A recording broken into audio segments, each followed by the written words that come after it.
సృష్టించిండ్రు రైతులకు అండగా నిలబడ్డది ఎవరో తేల్చుకుందాం రాండి చర్చలకు కేసీఆర్ వస్తాడు కేటీఆర్ వస్తాడు కిషన్ రెడ్డి వస్తాడు బేసిక్ నాలెడ్జ్ లేని ముఖ్యమంత్రి అని తెలిసినా ముఖ్యమంత్రి ముచ్చటపడుతుండు కదా దమ్ముంటే రండి చర్చకు అని ఖార్గే సాబ్ సాక్షిగా సవాల్ విసిరిండు కదా కేసీఆర్ వస్తాడా కేటీఆర్ వస్తాడా ఎవరు వస్తారో రండి అని తొడగొట్టిండు కదా వస్తాడేమో అనుకొని ఇక బేసిక్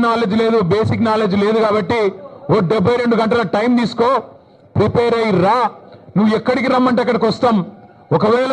ఎందుకంటే నీకు మాట మీద నిలబడే అలవాటు లేదు కాబట్టి నువ్వు మాట తప్పుతావని తెలుసు కాబట్టి నీకు జూలై 8 నాడు 11 గంటలకు మేమే ప్రెస్ క్లబ్కి వస్తాం ప్రెస్ మిత్రుల సాక్షిగా ఒక న్యూట్రల్ వెన్యూ మీద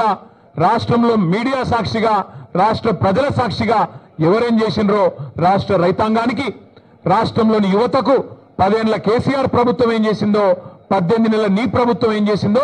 తేల్చుకుందాం రమ్మని ముఖ్యమంత్రి గారు సవాల్ విసిరితే స్వీకరించి నేను వస్తా అని చెప్పిన వస్తాడేమో అనుకున్న ముఖ్యమంత్రి పోనీ ముఖ్యమంత్రి రాకపోతే ఆయన తరపున ఒక బాధ్యత గల ఉప ముఖ్యమంత్రినో ఒక వ్యవసాయ మంత్రినో లేదా మరొక మంత్రినో పంపుతారేమో అనుకున్నా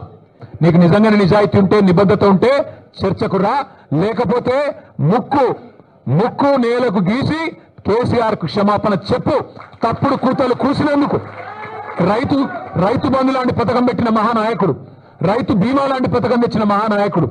భారతదేశ చరిత్రలో మొట్టమొదటిసారి 24 గంటలు రైతుకు ఉచితంగా కరెంట్ ఇచ్చిన నాయకుడు కేసీఆర్ అట్లాంటి నాయకుడిని అడ్డగోలుగా మాట్లాడినందుకు ముక్కు నేలకు రాసి చర్చకొచ్చే దమ్ము లేదు కేవలం నాకు రచ్చ చేయడం మాత్రమే తెలుసు అని చెప్పి తప్పుకో క్షమాపణ చెప్పు అంతేగాని ఇట్లాంటి పనికిమాలిన డైలాగులు పనికిమాలిన సవాళ్లు మరొకసారి విసురొద్దు